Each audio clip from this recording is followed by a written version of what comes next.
Buenas tardes. Lo invito a que abra su Biblia en Colosenses 1, versículo 20 al 23. Colosenses 1, 20 al 23. Este es el tema número 5 de la serie Cristo es suficiente. El tema es reconciliados con Dios. Antes de leer, déjeme recordarle cuál fue el propósito por el cual Pablo escribió esta carta. Recordemos que falsos profetas, falsos maestros querían entrar a la iglesia en Colosas y ellos estaban quitándole, rebajando el sacrificio suficiente de Cristo, queriéndole añadir cosas para completarlo según ellos, pero a la vez estaban quitándole la divinidad a Jesús. Y Pablo por eso escribió esta carta. Entonces, el tema de hoy, reconciliados con Dios, habla esta parte de estos versículos de que la única manera en que nosotros podemos reconciliarnos con Dios es a través de Jesucristo. No hay otra manera por medio de la cual se pueda uno reconciliar con Dios el Padre. Vamos a leer Colosenses 1:20. Dice: y por medio de Él reconciliar consigo todas las cosas, así las que están en la tierra como las que están en los cielos, haciendo la paz mediante la sangre de su cruz. Y a vosotros también, que erais en otro tiempo extraños y enemigos en vuestra mente, haciendo malas obras, ahora os ha reconciliado en su cuerpo de carne por medio de la muerte, para presentaros santos y sin mancha e irreprensibles delante de Él, si en verdad permanecéis fundados y firmes en la fe, y sin moveros de la esperanza del Evangelio que habéis oído, el cual se predica en toda la creación que está debajo del cielo, del cual yo, Pablo, fui hecho ministro. Mire, no busque estas escrituras, pero en 1 Corintios 2, 9 y 10, Pablo dijo que cosas que ojo no vio, ni oído yo, ni han subido en el corazón del hombre, son las que Dios tiene preparadas para los que le aman. Y ese versículo desgraciadamente se interpreta muchas veces mal. Se piensa que cosas que ojo no vio se refiere a milagros y señales, pero no, el mismo versículo desmiente eso, porque dice que estas cosas son las que Dios ha preparado para los que le aman, y los que no aman a Dios también ven milagros, también ven señales. Entonces, ¿a qué se refiere? En el versículo 10 dice que Dios nos reveló estas cosas por el Espíritu. Entonces, las cosas que ojo no vio ni oído yo, ni siquiera el corazón del hombre se ha imaginado, son entre otras cosas de lo que yo hoy les voy a hablar, de la reconciliación con Dios. Y vamos a ver la riqueza de lo que tenemos en Cristo. Mire, hay 5 palabras claves que nos revelan las riquezas de la salvación. O sea, la salvación tiene mucha riqueza en cuanto al conocimiento de qué significa todo lo que abarca la salvación. Entonces, hay 5 palabras claves que nos revelan las riquezas de la salvación. Una es la justificación. Son 5, pero yo me voy a abocar a la reconciliación, pero le voy a dar una breve definición de las otras 4. La primera es la justificación. ¿Qué es la justificación? Es el acto por medio del cual Dios declara sin culpa, inocente a un pecador que se arrepiente. Romanos 5:1, justificados pues por la fe, tenemos paz para con Dios. Entonces nos declara ya sin pecado. La otra palabra es redención. ¿Qué es la redención? La redención es el pago que hizo Cristo en la cruz, y con lo que pagó fue con su sangre para liberarnos de la esclavitud del pecado. Y Pedro, en su primera carta, en el capítulo 1, versículo 18 y 19, dice que Él pagó el precio con su sangre. Lo que Él pagó fue su sangre, no fue oro ni plata, no, sino con su preciosa sangre, dice, que fue el pago. Eso significa la redención, pagar un rescate. La tercera palabra importante es perdón. Perdón. Es decir, que la deuda de pecado que teníamos con Dios, cuando un pecador se arrepiente, esa deuda de pecado es cancelada. Esa deuda de pecado es borrada, según la Biblia. Dice en Colosenses 1:14, en quien tenemos redención por su sangre, el perdón de pecados. Y la cuarta palabra es la adopción. ¿Qué significa esto?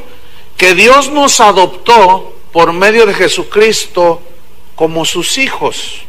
En Efesios 1:5 nos lo dice. Dice que en amor fuimos predestinados para ser adoptados hijos suyos por medio de Jesucristo.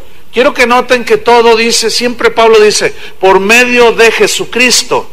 Es decir, que si Jesucristo no está de por medio en nuestro perdón delante de Dios, justificación, redención, no es válido. ¿Por qué? Porque Jesucristo es el único medio que Dios ha establecido, Jesús. Finalmente viene la quinta palabra, que es la reconciliación, que es donde nos vamos nosotros ahora a enfocar.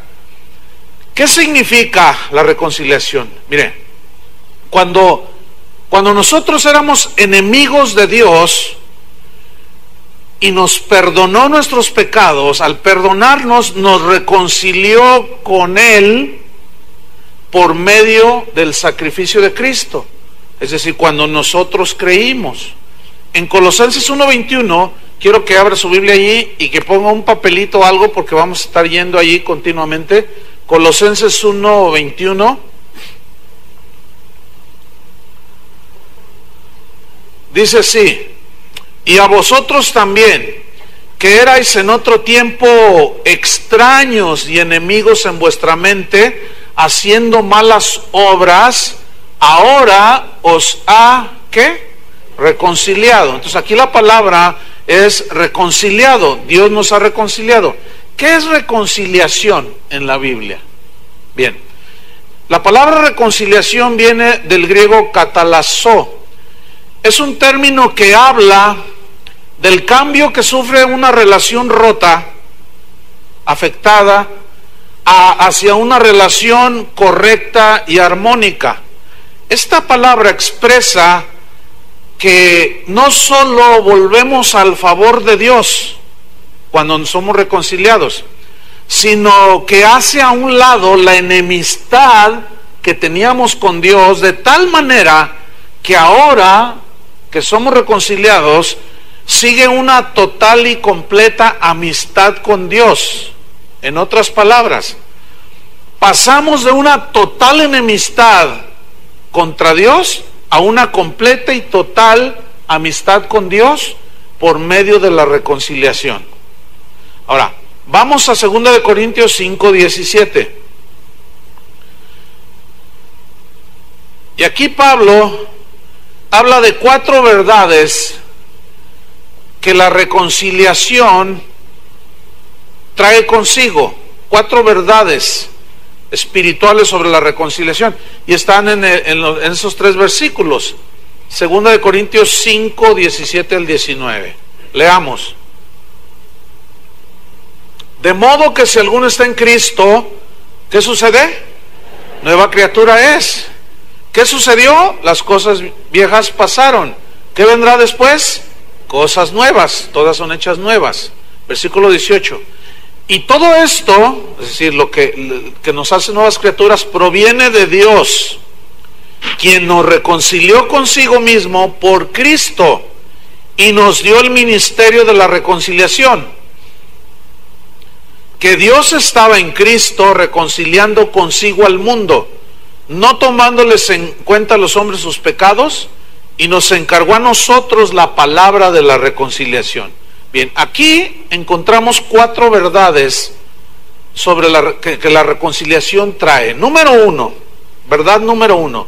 Cuando alguien es reconciliado con Dios, sí o sí sufre una transformación en su vida.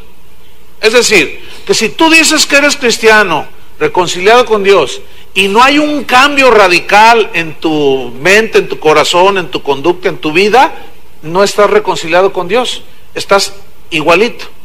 Porque 5:17 de 2 de Corintios, véanlo allí, lo que acabamos de leer, ahí habla de que la reconciliación trae una transformación en el reconciliado. Dice, de modo que si alguno está en Cristo, ¿qué? Ahí está, nueva criatura es. Las cosas viejas pasaron, significa tu antigua manera de vivir en el pecado ya pasó. Y de aquí en adelante son hechas nuevas todas las cosas. La segunda verdad sobre la reconciliación es que la reconciliación solamente es posible a través de Cristo.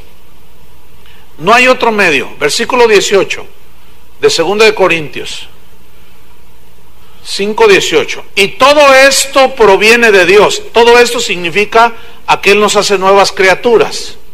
Todo esto proviene de Dios, quien nos reconcilió consigo mismo por medio de ¿quién? De Cristo. Mire, sin tener ánimo de ofender a nadie. Ese no es el punto. Pero ni santos, ni vírgenes, ni apóstoles, ni pastores, absolutamente nadie es el medio de reconciliación con el Padre, sino solamente Cristo. ¿Están de acuerdo conmigo? Ok. De cuando en cuando yo me encuentro que los cristianos, en lugar de predicar a Cristo, que es el único medio por lo cual una persona puede reconciliarse con Dios, en lugar de presentarles esta verdad de Cristo, los cristianos suelen predicar su iglesia, por ejemplo. Dicen, no, habías de conocer mi iglesia, dicen ellos. Pero quiero decirles que si usted es de estos, usted está en un gravísimo error, porque la gente necesita conocer tu iglesia o a Cristo. Puede conocer tu iglesia, nuestra iglesia, y si no es lavado con la sangre de Cristo, esa persona se va al infierno cuando se muere. Lo que pasa es que somos idólatras e idolatrizamos lo que nos gusta, aunque venga de Dios, aunque sea de Dios, y ese es un gravísimo error, por lo cual yo quiero poner atención en él. Pero todavía la cosa se pone peor cuando dicen algunos cristianos, usted debería de conocer a mi pastor, dicen. Peor todavía. Si usted predica su iglesia, al menos a los de aquí de Casa de Oración, yo les doy esta orden pastoral. Es una orden. No predique Casa de Oración. Porque si usted hace eso, usted está ofendiendo a Dios. Escúcheme bien, está cometiendo un pecado. Porque le está atribuyendo a una congregación poderes que no tiene. El único que tiene poder para salvar es Jesucristo. Y peor, ahora yo le prohíbo que diga, conoce a mi pastor. Yo no quiero conocer a nadie. ¿Me oyó? A mí no me interesa que nadie me conozca a mí. De alguna manera uno tiene que servirse porque está en un lugar como este, pero yo no tengo ningún interés que la gente me conozca a mí. Y luego a veces vienen al final de las reuniones o me llaman, pastor, me recomendaron que hablara con usted porque me dijeron que usted, ¿que yo qué? No sean idólatras, hermanos. Yo les prohíbo terminantemente que prediquen a su pastor. Aquí no. En otros lugares sí les gusta. Aquí no nos gusta, ni queremos hacerlo. ¿Verdad que no?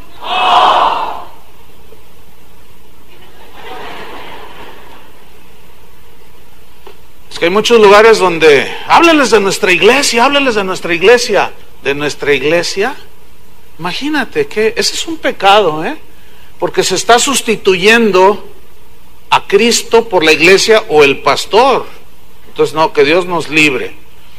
Entonces, esa es la segunda verdad, que la reconciliación solo es posible a través de Cristo. Por eso tenemos que predicar a Cristo. Y la tercera verdad que encontramos aquí sobre la reconciliación es que todos los reconciliados, a todos los reconciliados, se nos encargó el ministerio de la reconciliación. Esto está en 2 de Corintios 5:18, en la segunda parte del versículo. Dice, y nos dio, ¿qué? El ministerio de la reconciliación. Yo escucho muy a menudo que cristianos dicen, es que yo no tengo ningún ministerio. Ahí tienes uno. Ahí está, y creo que es el de los más importantes, Pablo, más abajo en ese mismo capítulo, dice, como si Dios rogase por medio de nosotros, reconciliados con Dios. Es decir, cuando tú vas con la gente y le empieces a compartir, ¿le vas a hablar de quién? Ok, de Cristo, porque es el único medio de reconciliación. Cuando tú le estás presentando a Cristo, ¿qué estás haciendo? Estás ejerciendo el ministerio de la reconciliación. Ahora, pon mucha atención. Si tú le dices a esa persona, mire, Dios quiere perdonar sus pecados, usted es un pecador, y le muestras la verdadera condición en la que está, se va a asustar y a lo mejor hasta te va a gritar y te va a ofender. Pero entonces tú le dices, déjeme explicarle, es que el único medio por el cual usted puede estar reconciliado con Dios es por medio de Jesucristo, según las Escrituras. Y la cuarta verdad respecto a la reconciliación es que el mensaje debe de ser predicado sin barrera de ningún tipo. Es decir, que la reconciliación está disponible para todo aquel que cree. Entonces usted tiene que predicar de una manera abierta, compartirle a todos. Fíjese, el otro día me mandaron un correo de una persona, miembro de una iglesia, no sé ni dónde sea, y decía, pastor, me siento muy mal porque el pastor nos está predicando que solo debemos de predicarles a los peces gordos de la ciudad, a los peces gordos. Entonces dice, pues yo entendía a qué se refería, pero fui y le pregunté al final, pastor, ¿qué son los peces gordos? No entendí. Yo quería que me lo dijera más claro. Los peces gordos son los ricos de la ciudad. Hay que ir a predicarles y a los pobres. Dice, bueno, ay, que Dios tenga misericordia de ellos. No, es que es increíble, hermanos. Y la Biblia debe ser predicada indiscriminadamente a todos. Bien, resulta que en Colosenses 1:20 hay una parte muy importante que tiene que ver con la reconciliación. Busque Colosenses 1:20. Mire, resulta que la reconciliación de los que creen con el Padre, ese sacrificio que Jesús hizo en la cruz, esa reconciliación incluye también a la creación. Esto es muy interesante. Colosenses 1:20. ¿Cómo es esto de que también incluye la creación? Veamos, Colosenses 1:20. Dice, por medio de Él, o sea, de Cristo, reconciliar consigo, ¿qué? Todas las cosas. Fíjate que está hablando de las cosas. Así las que están en la tierra como las que están en los cielos. Tiene que haber una reconciliación también. Pero ¿en qué sentido es que se aplica esto de que Dios quiere reconciliar a su creación también?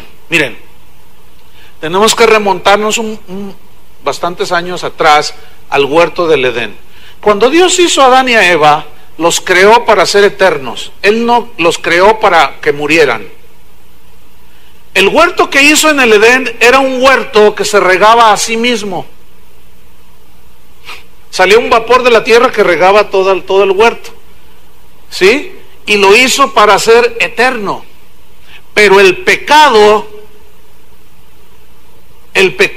echó a perder todo. El pecado de Adán y Eva echó a perder todo. Cuando Adán y Eva pecaron, en ese momento murieron espiritualmente. Pero físicamente, en ese momento del pecado, no murieron. Pero en ese momento se inició el proceso de muerte. Adán vivió como 900 años, pero llegó un día en que tuvo que morir físicamente. Y esa es una consecuencia del pecado. Todos los seres humanos, la Biblia dice, por cuanto todos pecaron y están destituidos de la gloria de Dios, porque la paga del pecado es muerte. Entonces usted y yo tenemos que morir físicamente sí o sí. Esa es una consecuencia del pecado. Ahora, ese pecado de Adán y Eva afectó a toda la creación. Todo eso que vemos que la tierra tiembla, se seca aquí, allá,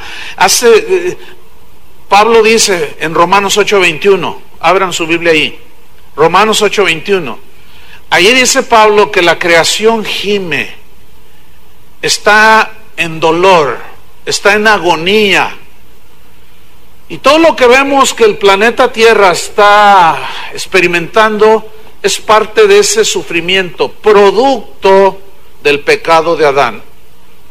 Romanos 8:21.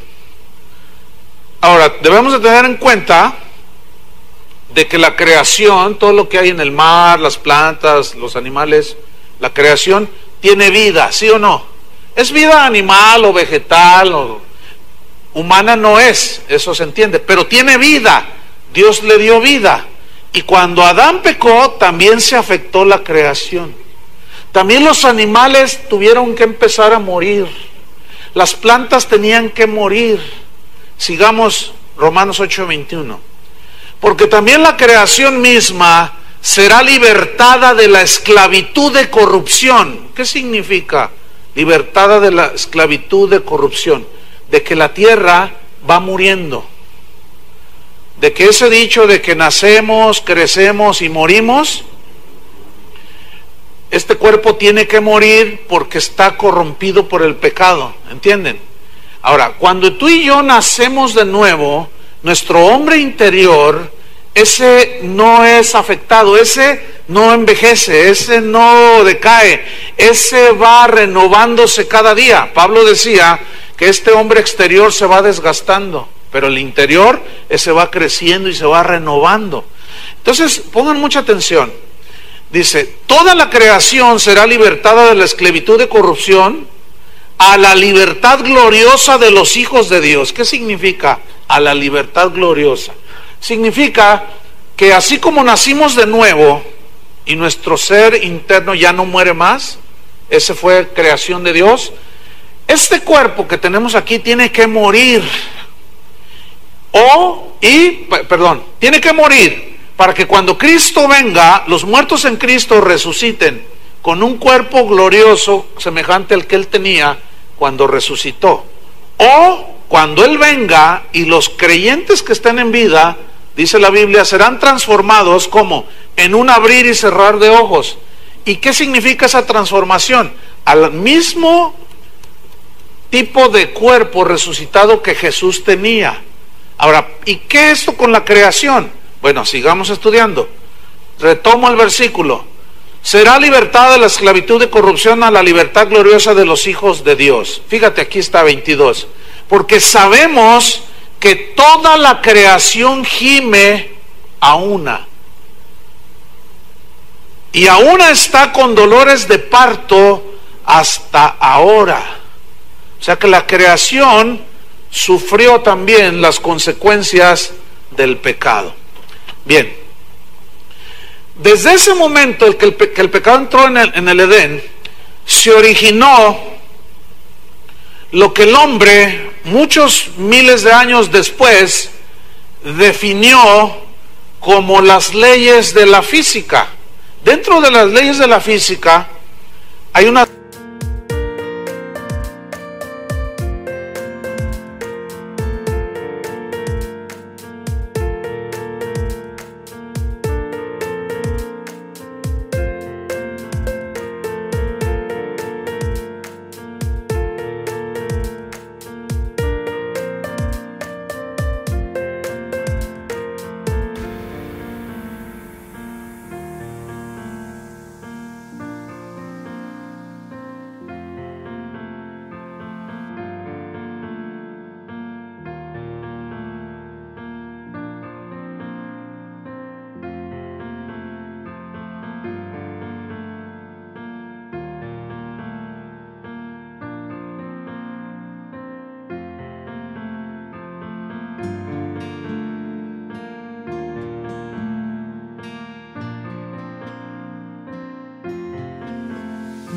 leyes que se conocen como las leyes de la termodinámica, y esta es una rama de la física que estudia la mecánica del calor, etcétera, etcétera, pero eso no es lo que yo quiero compartirles.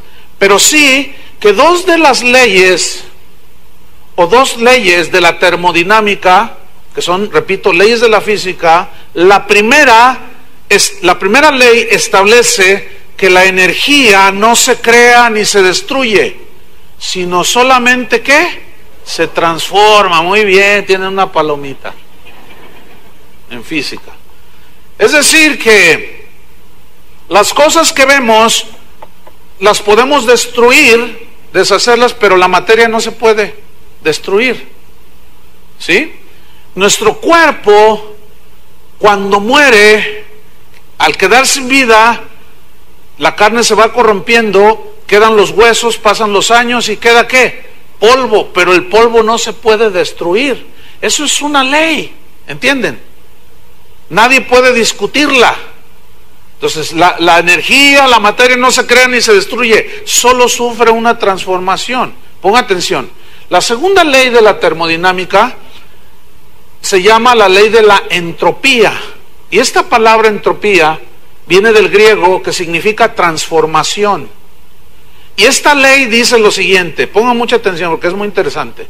Esta ley dice que las cosas o la materia tienden a moverse de un estado del orden al desorden, y absolutamente todo tiende a decaer, dice esta ley, a oxidarse, a corromperse, a echarse a perder con el tiempo.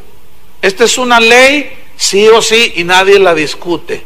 Ok, una prueba, mire las fotos cuando usted era niño y mírese ahora en el espejo. Ahí está. La ley de la entropía es implacable con todos, y esa ley inició cuando el hombre pecó. Por eso es que tenemos que morir corporalmente, ¿entiende? Y por eso, como queda la materia, cuando venga Cristo, o sea, el polvo, los huesos, y seamos resucitados, será con un cuerpo glorificado. ¿Sí o no? Otro ejemplo, usted arregle su casa, píntela, póngale muebles nuevos, todo así hermosa, ciérrela, selle todas las ventanas, las puertas, y váyase 15 años a los Estados Unidos a sacudir el árbol por allá. Y regrese después de 15 años, y usted va a encontrar su casa llena de polvo, los muebles echados a perder. ¿Por qué? Porque es una ley, hermano, es una ley de la física. Nadie se escapa de oxidarse. ¿Le duelen las rodillas? Se está oxidando.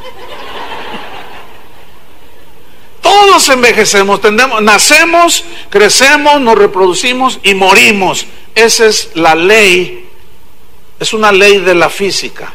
Ok, ponga atención, busque Salmo 102. Salmo 102. En el versículo 25.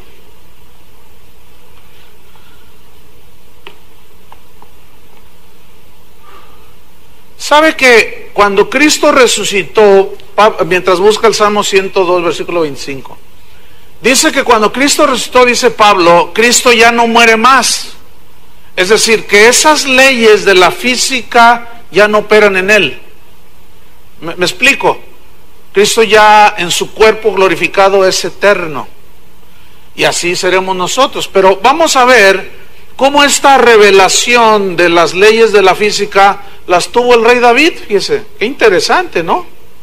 Nada más que él, como no era físico, no le puso ningún nombre, pero él entendía esto. Salmo 102, versículo 25, dice así: desde el principio tú fundaste la tierra, y los cielos son obra de tus manos. Mira el 26, ellos perecerán. ¿Por qué? Porque la ley de la entropía es implacable. Ellos perecerán, se oxidarán, terminarán, mas tú permanecerás. Es decir, en Dios y en la divinidad no existe esta ley. Sigo leyendo. Y todos ellos, o sea, los cielos y la tierra, como una vestidura se envejecerán. Ahí está otra vez la ley de la entropía. Como un vestido los mudarás y serán mudados. ¿Qué necesita este cuerpo? Mudar a otro glorificado, ¿no es cierto? También la creación. Seguimos leyendo el 27. Pero tú eres el mismo significa no tienes principio ni fin, permaneces. Y tus años no acabarán. Pregunta, ¿los tuyos se acaban? Aprovéchalos bien. Vive para Dios, porque los años se nos van como agua. Bueno, esta ley de la termodinámica, estas dos leyes, son de los argumentos más fuertes que tú puedes sacar contra la famosa teoría de la evolución. Porque según la teoría de la evolución dice todo lo contrario, que todos los animales vivos, los seres vivos, tienden ¿a qué? A evolucionar, dicen ellos. Entonces cuando salga uno de esos maestros o de esos ateos, nada más dile, oye, seguramente tú conoces las leyes de la termodinámica, ¿me puedes explicar cómo operan? Entonces cuando tú, si los conoces esas dos leyes, y cuando tú le preguntas, ¿me puedes decir cómo operan? Ahí te va a cambiar la plática, porque no tiene respuesta. Porque esa ley de la física echa por tierra toda la teoría de la evolución. ¿Sí o no? Ahora, vamos a 2 de Pedro 3:10. Estamos viendo cómo fuimos reconciliados con Dios, pero también la creación sufrirá una transformación. Habrá cielos nuevos, tierra nueva. 2 de Pedro 3:10. Dice así: pero el día del Señor vendrá como ladrón en la noche. Significa sin avisar. En el cual los cielos pasarán con gran estruendo, y los elementos ardiendo serán deshechos, y la tierra y las obras que en ella hay serán ¿qué? Quemadas. Puesto que todas estas cosas han de ser deshechas, ¿cómo no debéis vosotros andar en santa y piadosa manera de vivir? Esperando y apresurándoos para la venida del día de Dios, en el cual los cielos, encendiéndose, serán deshechos, y los elementos siendo quemados, ¿qué? Se fundirán. Pero ahí quedará toda la materia, nada más sufre una transformación. Ley de la entropía, se acabará. Pero escuche lo que viene en el versículo 13. Pero nosotros esperamos, según sus promesas, ¿qué esperamos? Cielos nuevos y tierra nueva, en los cuales mora la justicia, y donde la ley de la física ya no te operarán. Por eso Pablo dijo: ¿dónde está, oh muerte, tu aguijón? ¿Dónde, oh sepulcro, tu victoria? ¿Dónde está? Porque una vez resucitado Cristo, ya no muere más. Una vez resucitados con Cristo, ya no morimos más. Y volverá a ser como al principio. Espero esté entendiendo. Hasta ahí me alcanza para explicar, Versículo número 14. Por lo cual, oh amados, estando en espera de estas cosas, ¿qué cosas? Redención completa de nuestro cuerpo y de la creación. Estando en espera de estas cosas, procurad con diligencia ser hallados por Él cuando Él venga, sin mancha e irreprensibles, en paz. Significa en paz con Dios. Ahora vamos a Apocalipsis 21:1. Apocalipsis 21:1. Allí Juan, miren lo que escribió. Apocalipsis 21:1 dice así: vi un cielo ¿qué? Nuevo, y una tierra nueva, porque el primer cielo y la primera tierra, la ley de la entropía se la llevó. ¿Sí o no? Pasaron. Sí o sí, tiene que morir. Por eso gime la creación, esperando que nosotros, que Cristo venga y seamos transformados para que la creación también sufra su bendición. Y la primera tierra pasaron, y el mar ya no existía más. Se acabó Cancún, Puerto Vallarta y Chapala. Versículo 2. Y yo, Juan, vi la santa ciudad, la nueva Jerusalén, descender del cielo de Dios, dispuesta como una esposa ataviada para su marido. Y oí una gran voz del cielo que decía: he aquí el tabernáculo de Dios con los hombres, y Él morará con ellos, y ellos serán su pueblo, y Dios mismo estará con ellos como su Dios. Fíjense el 4. Enjugará Dios toda lágrima de los ojos de ellos. ¿Qué significa? Que ya no va a haber sufrimiento. ¿Por qué? Porque ya se acabó todo eso. ¿Qué más? Y ya no habrá muerte. La palabra muerte significa separación. Cuando una persona muere, significa que se separa su alma, su cuerpo, su espíritu del cuerpo. Eso significa muerte. ¿Sí? Entonces, ya no habrá muerte, ya no habrá separación, porque el pecado ya fue juzgado y la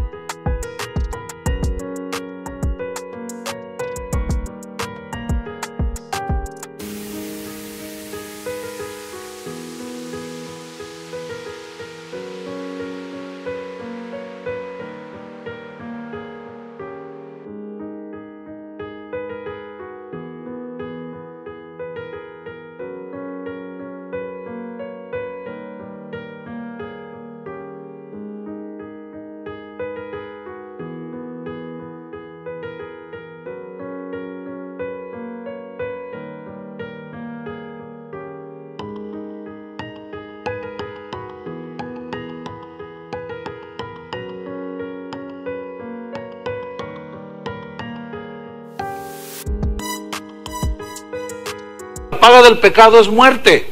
Entonces allá en el cielo ya no habrá muerte porque ya todo fue juzgado, ¿entiende? Ya no habrá muerte. Ya las leyes de la entropía no tendrán, no aplicarán allí. ¿Qué más? Ni habrá más llanto, ni clamor, ni dolor. Todo esto lo tenemos ahora, ¿no es cierto? Irá andando y llorando el que lleva la preciosa semilla. En este valle de sombra de muerte hay lágrimas, hay dolor, hay clamor, hay muerte, ¿cierto? Bueno, pero nosotros esperamos, según sus promesas, cielos nuevos. Fíjese que a veces la gente me pregunta: pastor, fíjese que yo amaba mucho a mi abuelita. Yo también amaba mucho a la mía. ¿Y qué pasó con tu abuelita? Lo que pasa es que ella murió sin Cristo.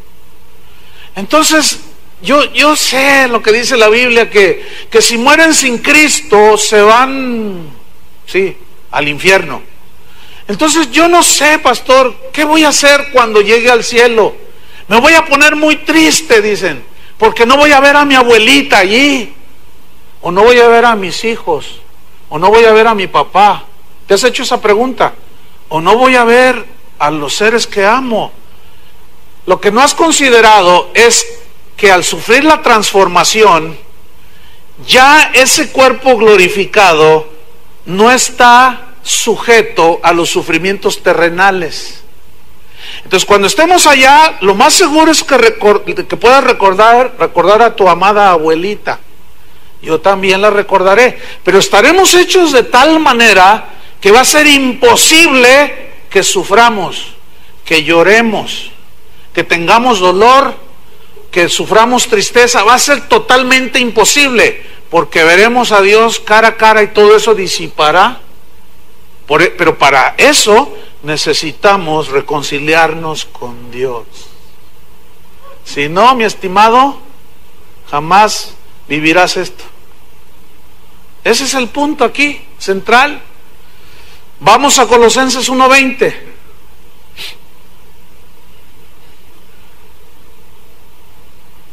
Y retomamos el versículo. Y por medio de Él, o sea, de Cristo, reconciliar consigo todas las cosas, así las que están en la tierra como las que están en los cielos, haciendo la paz mediante la sangre de su cruz.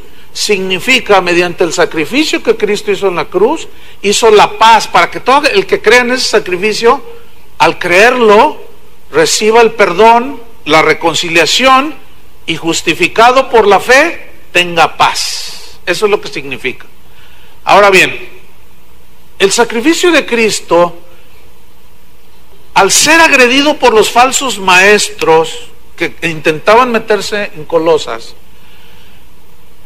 era tan grave porque resulta que el sacrificio de Cristo es el único que puede reconciliar al hombre con Dios y a la creación misma con Dios. Pero dentro de toda la creación hay un par de entes que no pueden ser reconciliados, y ese es Satanás y sus huestes. Ahora bien, ¿por qué la salvación, el sacrificio de Jesús en la cruz, por qué no aplica en Satanás y sus huestes? ¿Sabe por qué? Por varias razones. Número uno, porque Él no es humano y Cristo murió por los seres humanos. Ahora, que ¿por qué no está incluido Satanás? Esa es una respuesta que yo no soy nadie para decirla, solo Dios. Lo único que puedo más o menos entender de un posible por qué es porque según la Biblia, en Ezequiel dice que fue en Satanás donde se originó la maldad.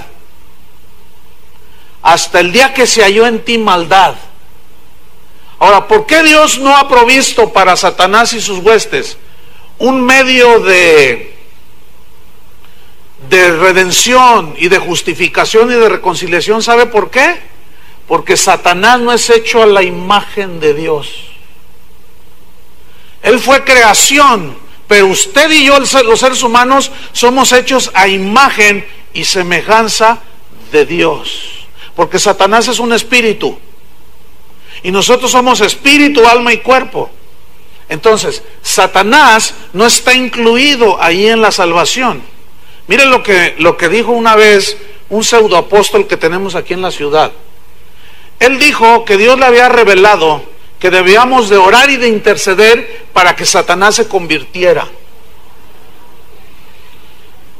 Que porque si Satanás se convertía, entonces se acababan todos los problemas del mundo, porque Él es el causante, y nosotros ya no seremos tentados por el diablo, ya no habrá guerra espiritual y todo ese asunto. Entonces, hermanos, dijo, vamos a orar para que Dios toque el corazón de Satanás y se convierta. Escúchame bien, cuando oímos eso, digo, oye, espérame, ¿de dónde diantres sacaste tú eso? Dios me lo reveló porque yo soy un hombre de fe, dice. Le dije, ¿sabes? Eso es una herejía, es una aberración. Es un concepto totalmente ajeno a las Escrituras. Ahora, ¿se pueden imaginar a las ovejas de ese apostolín orando, más o menos así? Padre, te pedimos por Satanás. Hasta suena, hasta como que duelen los oídos. ¿No es cierto? Te pido por Satanás, toca su lindo corazón. Y todos los angelitos que lo siguieron en su rebeldía, Señor, ten misericordia de todos esos demonios, ten misericordia de todos esos ángeles. ¡Qué aberraciones! Pero lo más triste es que gente que está bajo el liderazgo de ese apóstol escucha y dice, gloria a Dios, dicen. Ignoran las Escrituras y el poder de Dios y están errando, porque Satanás no tiene la mínima posibilidad de encontrar salvación. Por eso se va duro contra la iglesia, porque a la iglesia se le ha encomendado el ministerio de la reconciliación. Por eso Satanás dice, si estos ya no me adoran, voy a desviarlos de la centralidad del mensaje que es Jesucristo. Y por eso, desgraciadamente, y es triste decirlo, muchas iglesias han sido desviadas del objetivo del por qué existe la iglesia. Y están predicando de cualquier cosa menos de Jesucristo, que es el único medio de reconciliación con el Padre. Y predican cursos de finanzas y de superación personal y quién sabe cuántas marihuanadas más. fumaron marihuana todos esos, o de plano no son cristianos, o de plano se han dejado engañar. Nunca, que Dios tenga misericordia, nos desviemos de la centralidad de Cristo. Y esa es precisamente la lucha, hermanos. Esa es precisamente la lucha. Predica cualquier cosa menos a Cristo y te haces amigo del mundo. Por eso el mundo se mete a la iglesia. Predica a Cristo y el mundo sale corriendo de donde estás. Predica a Cristo y se te echa encima el diablo. Predica a Cristo y la gente se te pone mal. Pero justamente es Cristo el único medio de reconciliación. Mateo 25:41. Mateo 25:41.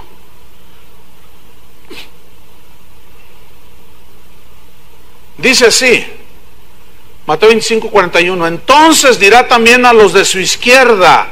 Los versículos anteriores habla aquí del fin del mundo, de cómo Dios va a separar los justos de los injustos. A los justos les dirá, venid benditos de mi Padre, entren al reino preparado, etcétera. Pero a los de su izquierda les dirá, ¿qué? Apartaos de mí. Fíjate cómo les dice, malditos. Pongan atención, dice, al fuego eterno preparado para ustedes. ¿Así dice? No, ahí está. Preparado para el diablo y sus ángeles. Escúchame bien, originalmente Dios hizo el infierno para castigo eterno de Satanás y todos los ángeles rebeldes. Porque la rebelión en el cielo sucedió no sé cuántos años luz, no se sabe. Acuérdense que la eternidad de Dios pues, es inmensa. Y originalmente el infierno fue creado para Satanás y sus huestes. Y aquí nos está implícito que no hay remedio para ellos. Entonces ese apóstol está predicando herejías. Y nosotros tenemos que escudriñar la palabra de Dios. Entonces, pero fíjense, ¿a dónde envía a los que rechazaron el único medio de reconciliación? Al infierno. Malditos les dice, al fuego eterno. Ahora volvamos a Colosenses 1:21. Colosenses 1:21. Fíjate, en el 20 dice que reconcilió consigo todas las cosas, las que están en el cielo, en la tierra, menos Satanás ni sus huestes, esos no. Y en el 21 dice, respecto a la reconciliación, 1:21, y a vosotros también, o sea, nos reconcilia, a vosotros también, que erais en otro tiempo extraños y enemigos. Y es esas dos palabras. La palabra extraño significa aislados, separados.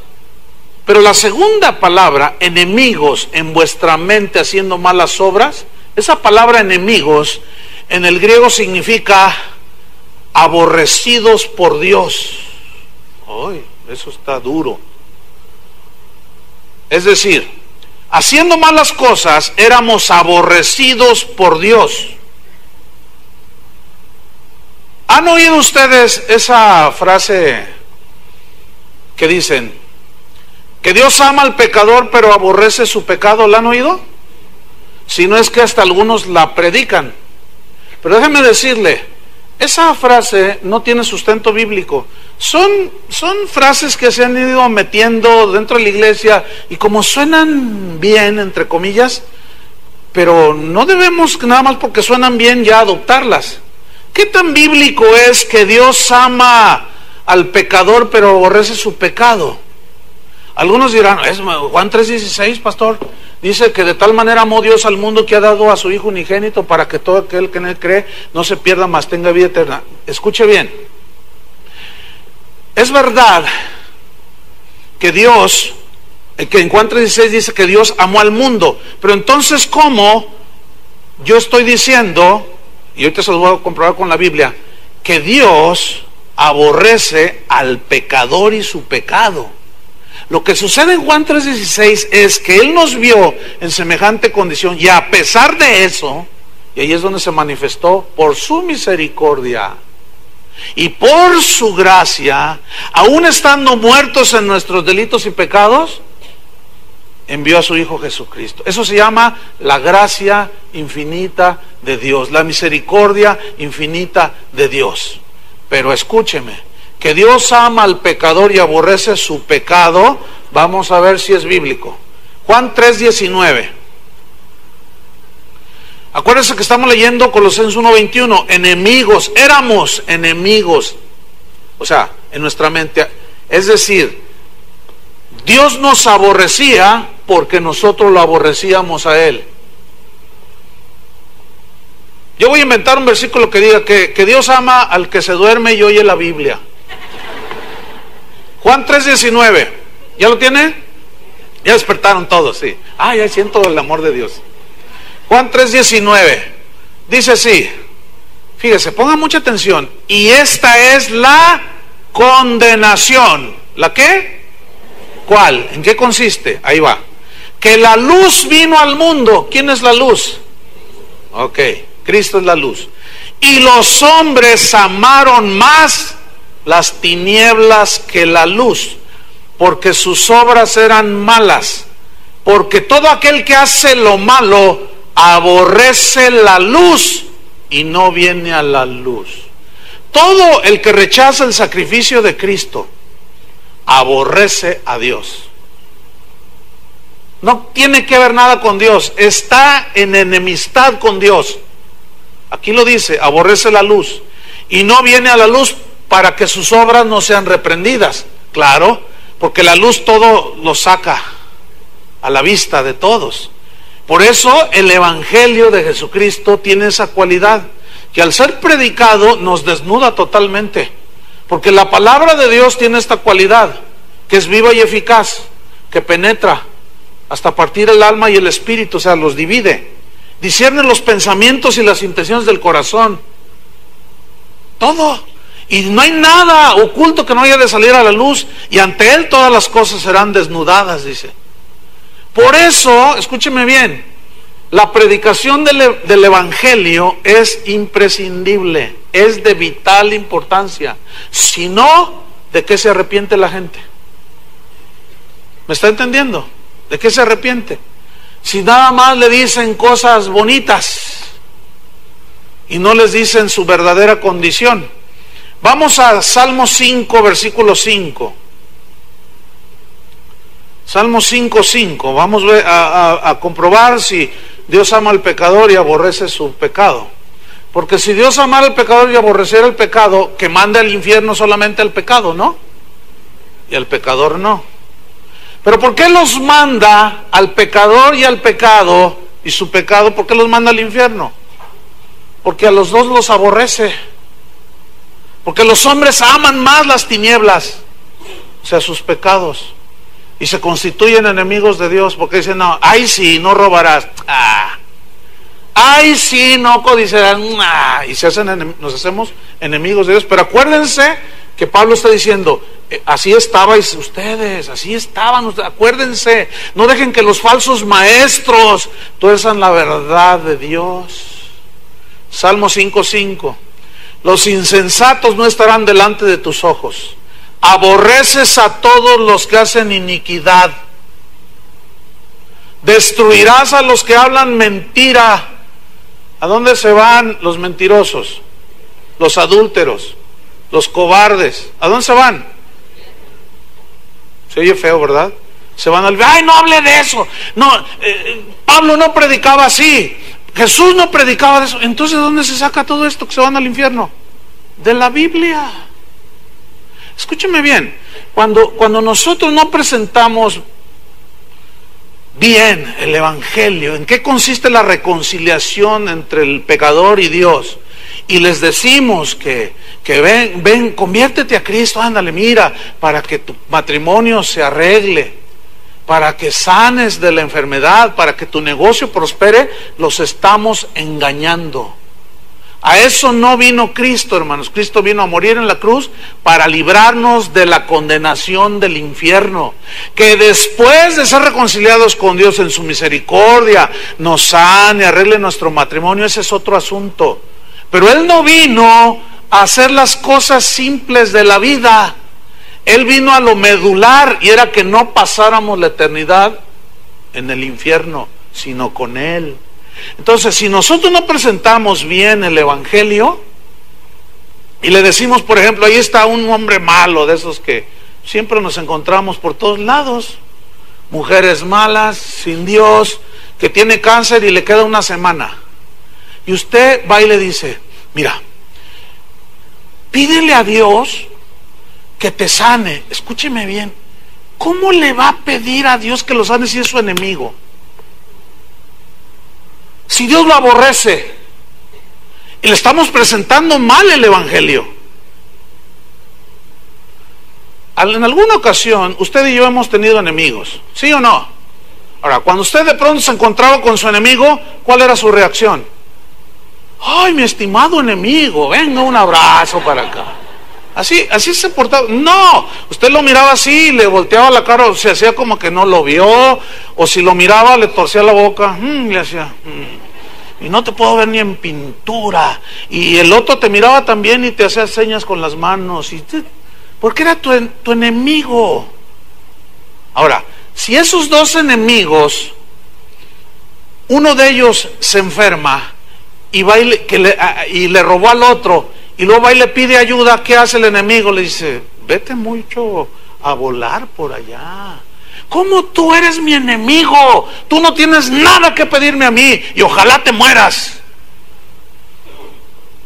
Estoy hablando no del cristiano, es obvio, porque algunos están, no, yo no. Estoy hablando de cuando no éramos cristianos. Estoy hablando, entiendan por favor. Bueno, no te puedes ver ni en pintura con tu enemigo. Escúchenme bien, esa es la condición del ser humano que no tiene a Cristo. Ni Dios los puede ver, ni ellos pueden ver a Dios. Y luego nosotros todavía le atizamos mal, diciéndole a la gente, presentándoles mal el Evangelio. Y si ese hombre que está muriendo de cáncer le queda una semana, y tú no le dices que si no se arrepiente, para que sus pecados sean perdonados y pueda ser reconciliado por el único medio que Dios puso, que es Cristo Jesús, ese hombre se va al infierno. Tenemos que decir las cosas como son, hermanos. Es como esto. Supongamos que tú eres piloto de una avioneta. 6 pasajeros van atrás y de pronto falla la avioneta y entonces hay 6 paracaídas ahí, pero tú ya tienes el tuyo. Entonces la gente empieza, ¡hey! ¿Qué pasa? ¿Qué pasa? No se preocupen, Dios es amor, todo está bien, Dios quiere bendecirlos, no pasa nada. O sea, ¿qué tiene que tengas 3 mujeres, 4, que robes, que seas un pervertido? No pasa nada. Y de pronto la avioneta se va a pique y tú saltas y te salvas porque traes el paracaídas. ¿Y los demás? Pero, ¿tú harías eso? ¿Verdad que no? Entonces, ¿por qué nosotros ya estamos en Cristo y luego vamos y le presentamos a los que van en picada y no les ponemos el paracaídas? ¿Se entiende el ejemplo? Hay que avisarles y decirles, ¿saben una cosa? Esto se va a pique, ya no hay manera, el motor falló, aquí hay 6 paracaídas, 1 para cada uno. Si se lo ponen, jalan aquí, en 30 segundos tenemos que saltar. ¿Ellos qué van a hacer? Se lo ponen y todos se lanzan, caen a tierra, te van a abrazar, te van a agradecer toda la vida, te van a abrazar y hasta te van a plantar un beso en la mejilla. Gracias por haberme advertido a tiempo. Escúchenme bien, hermanos, yo no quiero, ni Dios quiere, es lo importante, que presentemos mal el Evangelio y mandemos al infierno a medio Guadalajara. No, hay que predicar como es. Y a veces la gente viene, me llama, me escribe, me piden consejería, me dicen, pastor, mire, yo ando lejos de Dios. Así, hay unos, yo ando lejos. Y mi esposo me abandonó, o mi esposa me abandonó, o mis hijos son drogadictos. Pastor, me dijeron que usted puede orar y que Dios arregla las cosas. Espérame. Te informaron mal. Yo sí les digo, porque es posible que ya no vuelva a ver a esa persona. No, te informaron mal. No es verdad eso. No, discúlpame. Ok, ya se fue tu esposo, tus hijos andan así. No, ¿tú cómo estás con Dios? Mal. Bueno, te voy a decir cómo puedes arreglarte con Dios. No, pero lo que yo quiero es que Dios arregle mi familia. Espérame. Dios puede regresar tu esposa, puede regresar tus hijos, pero si te mueres, te vas al infierno. Se los digo con cariño, obviamente, ¿no? Sí, porque ya cuando estoy uno a uno se los digo, pero les digo, o sea, les digo la verdad. Les digo la verdad, porque yo no sé si los vuelva a ver. Y yo nunca le diga a la gente que Dios aborrece, que están en sus pecados, nunca les diga, mira, ora a Dios que regrese tu esposa. ¿Usted cree que Dios lo va a oír? A los únicos que escucha es a los reconciliados. Pues ¿cómo los va a escuchar si son enemigos de Dios? Y si dos enemigos aquí en la tierra no se reconcilian, no pueden tener trato, ¿sí o no? Ahora, ¿cuántos de ustedes se han reconciliado alguna vez con algún prójimo? Todos.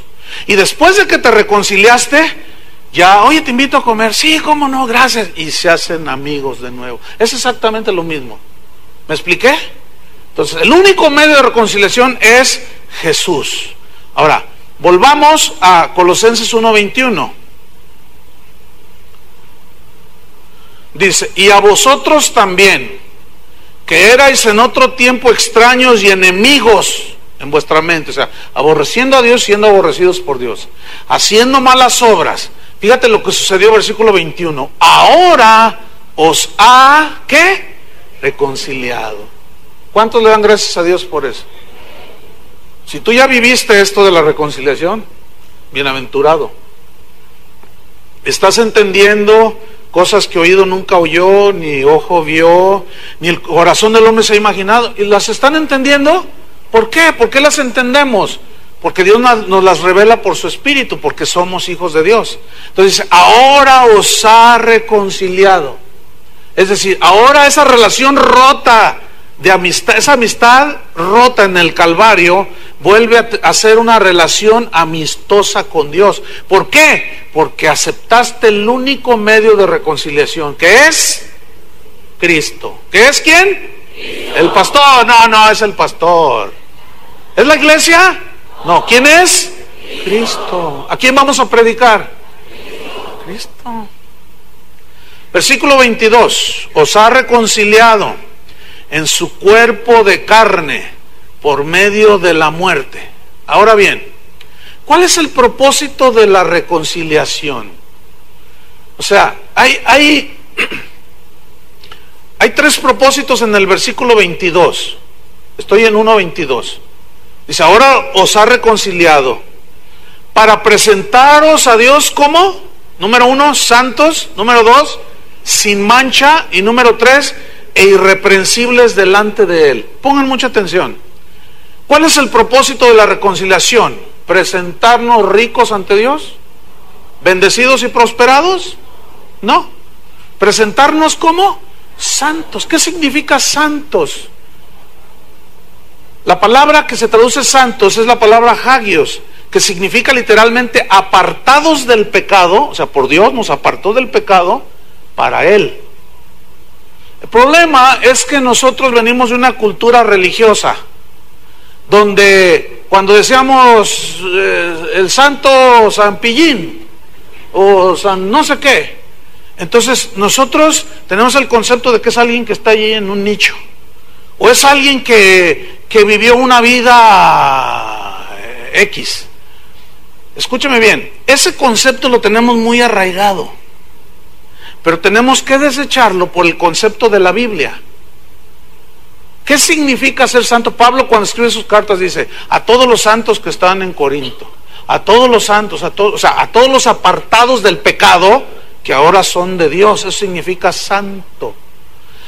Pero la religión de la que la mayoría de nosotros venimos, allá los hacen santos. ¿Cómo? Pues alguien se porta bien, le da de comer a los ratoncitos, a los gatitos, hace orfanatorios, se pone una cosa larga y pone cara de yo no fui, y luego ya se muere, ¿verdad? Se muere. Entonces los líderes religiosos dicen, ay no, pues vamos a canonizarlo, dice, vamos a hacerlo santo, dicen, vamos a subirlo a los altares. Entonces comienza toda una investigación de cómo era San Pillín. Entonces empiezan a preguntarle a la gente, y entonces dicen, no hombre, era re bueno, no, ese era un alma de Dios, no hombre, hasta los ratones les ponía que comer. Yo les ponía trampas y él venía y se las quitaba. Era muy buena persona. Y luego era esto y hacia aquello y más allá. Entonces van recabando los datos de todo lo bueno que hizo. Entonces mandan todo a Europa, ahí cerca de Roma. Entonces, una vez que el líder allí tiene la documentación de esa persona, él declara, dice, este es un santo. Escúcheme bien, allá los hacen santos, acá Cristo nos hace santos. Es una diferencia, hermano, enorme. Nadie puede hacer a otro santo. El único capaz de hacernos santos, ¿quién es? Cristo. Ahora, ¿cómo es el proceso? Arrepentimiento, conversión, justificación, redención, reconciliación, ¿sí? Amistad otra vez con Dios. Y luego dice aquí que nos reconcilió para presentarnos como santos. O sea, estos son los tuyos, Padre, los apartados del pecado para ti. Entonces, si yo les preguntara a ustedes, ¿cuántos son santos? ¿Cuántos dirían? ¿Cuántos levantarían la mano? ¿Cuántos son santos? ¿Y los demás no? Porque todavía batallan con ese concepto. Incluso yo escucho a cristianos que dicen, bueno, yo no soy ningún santo, porque tu concepto es católico. Pero escúchame, la Biblia dice que los que hemos sido lavados con la sangre de Cristo, ¿qué somos? Santos. Bueno, esto lo escucha alguien que no entiende esto y va a decir, ¡ja, ja! Se creen santos. ¿Te imaginas tú después de haber sido un desalmado, un golpeador, golpeabas a tu esposa, eras de lo peor y hasta estuviste allá en Puente Grande y todo, y luego de repente te reconcilias con Dios y te hace una nueva criatura, y luego te paras enfrente de tu gente, de tu familia, y les dices, es que ahora ya soy un santo. Te hacen sándwich y eres la comidilla de todo. ¿Por qué? Porque no entienden su concepto. Hasta a mi mamá le diste una cachetada una vez, sí, pero eso ya me lo perdonó. Pero ellos no entienden eso. Y luego tú les dices, tú puedes reconciliarte con Dios. A mí no me vengas con tu Cristo, te dicen. A mí déjame como estoy. Yo basta con que me vaya de rodillas a Zapopan.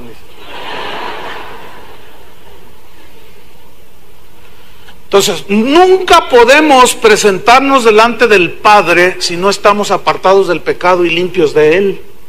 ¿Sí o no? Entonces, ahí está, fíjense, para presentarnos santos. ¿Qué más? Versículo 22. Y sin mancha. Esta palabra sin mancha en el griego significa intachables. Es decir, que no hay tacha alguna que Dios te recrimine. ¿Por qué? Porque al creer en Cristo, tus pecados fueron borrados y perdonados. ¿Cuántos le dan gracias a Dios por eso? Tiene que ser así, de otra manera no nos podemos acercar a Dios. Y finalmente, versículo 22 dice, presentarnos santos, sin mancha e irreprensibles delante de Él.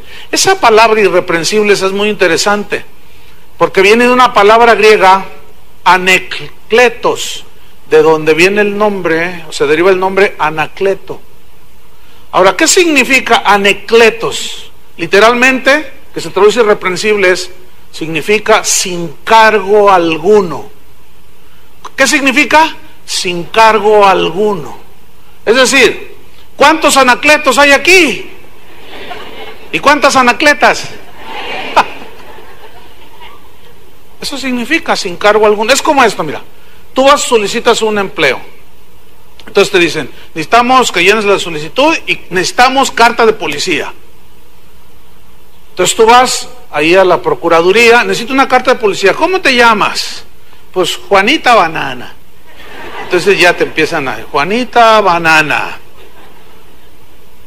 Y empiezan a buscar. Y nada. Entonces dice, no, está bien, y te extienden una carta donde ellos, la justicia declara que no tienes cargo alguno, que no tienes ningún pendiente con la justicia. Escúchame bien, eso es lo que significa. Cuando te reconcilias con Dios, quedas libre de cualquier cargo, porque ya fue juzgado en la cruz del Calvario, ¿entiendes? Entonces llegas a ser un anacleto. No podemos presentarnos delante de Dios si no somos santos, si no somos intachables, sin mancha, y si no somos sin cargo alguno. Y la única manera de presentarnos delante de Dios así es cuando creemos en el sacrificio de Cristo, nos reconciliamos con Dios y ahora tenemos libertad para entrar al lugar santísimo. Esto, hermanos, son verdades que Dios quiere, ahí están en las Escrituras, que Dios quiere que todos sus hijos conozcan. Ahora, viene una pregunta: ¿cómo nos ve Dios entonces? Bueno, respuesta: Dios nos ve exactamente como Él dice en su palabra que nos ve. ¿Cómo nos ve?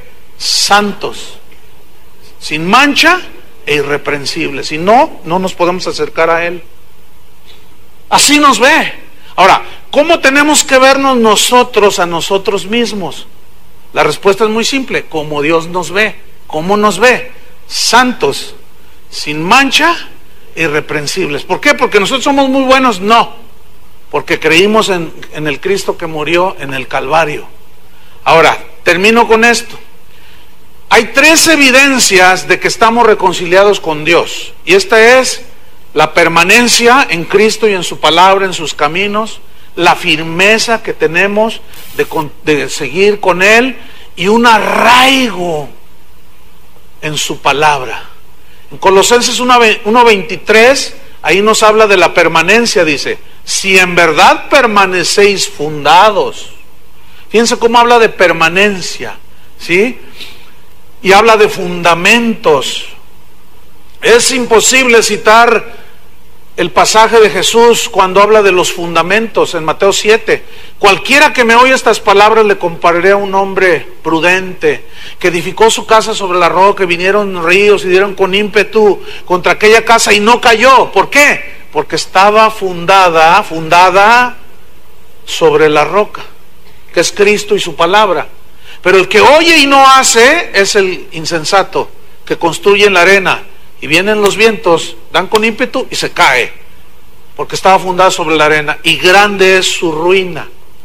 En el mismo Colosenses 1:23 habla de la firmeza, dice: si es que permanecéis fundados y firmes en la fe.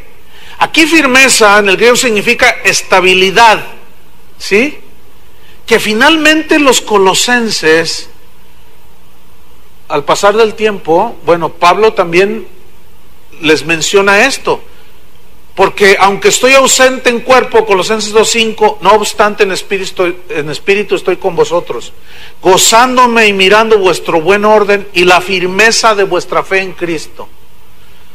Fíjense que esta congregación ya va para 28 años que inició, y yo veo aquí ahorita gente que está desde el principio, y hemos pasado en 28 años, que no hemos pasado, pero aquí estamos. Aquí hay gente muy sólida, confirmada, firmes, con estabilidad. A muchos de ellos pues llegaron solteros. Tuve el privilegio de declararlos marido y mujer, tuvieron hijos, los presenté aquí delante de Dios, crecieron esos hijos. Tuve el privilegio en algunos ya de declararlos marido y mujer, tuvieron hijos y ya los he presentado, y ahí andan los chiquitos corriendo. Entonces yo los veo a todos esos y los veo firmes, con luchas y todo.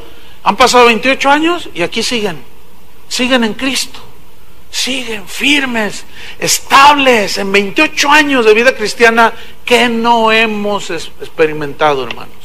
De todo. ¿Pero qué? La reconciliación y la relación y la amistad con Dios nos mantiene sólidos y firmes. Y finalmente, arraigo, versículo 23 al final.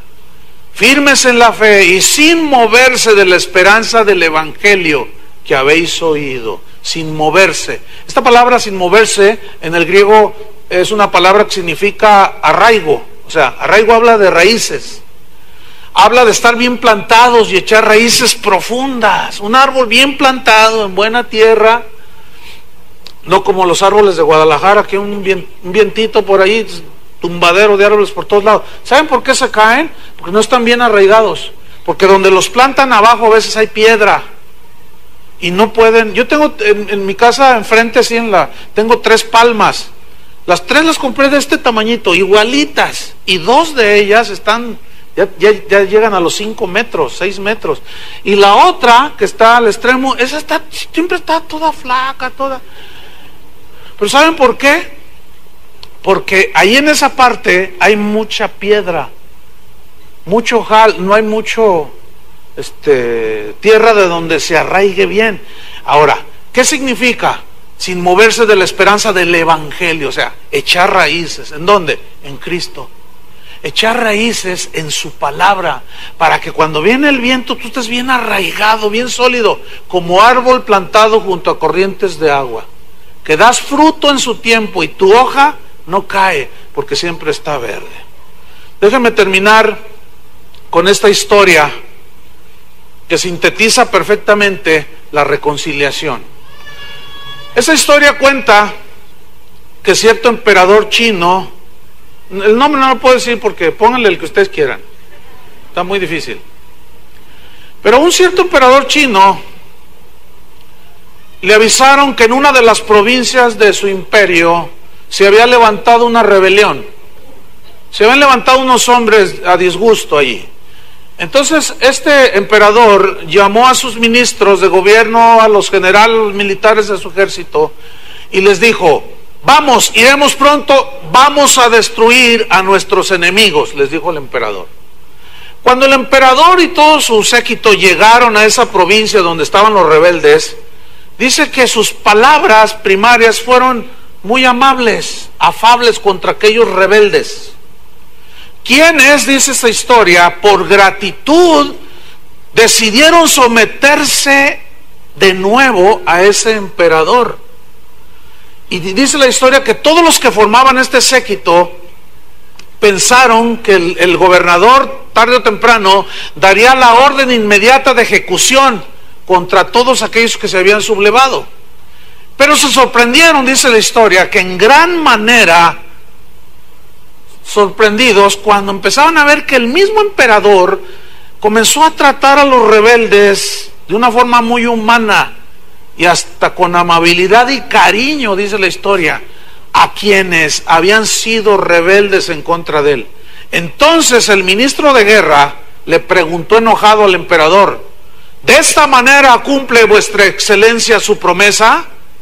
Usted dijo que vendríamos a destruir a nuestros enemigos, y ahora los habéis perdonado a todos, y a muchos hasta con cariño los tratáis. Entonces el emperador le contestó con actitud generosa y dijo: yo prometí destruir a mis enemigos, sí, y todos vosotros veis que ahora ya no son mis enemigos, a todos los he hecho mis amigos. Eso es exactamente lo que Dios hizo contigo, lo que hizo conmigo. ¿No le dan gracias a Dios? Ahora llevemos el mensaje de la reconciliación a los que no lo conocen, pero preséntenlo bien. Vamos a darle gracias a Dios por su palabra. Pónganse de pie. Gracias, Señor. Éramos enemigos, pero ahora ¿qué somos? Sus amigos. Jesús dijo, acuérdense, ya no los llamaré siervos, sino amigos. Amigos. A Abraham Dios le llamó como amigo de Dios, porque hacía lo que Dios le decía. Y Jesús dijo: ustedes son mis amigos y hacen lo que yo les digo. Enemigos si no hacemos lo que Él nos dice. ¿Cuántos son amigos de Dios? ¿Entendieron lo que es la reconciliación? Levanten sus manos a Dios y agradézcanle. Díganle: Señor,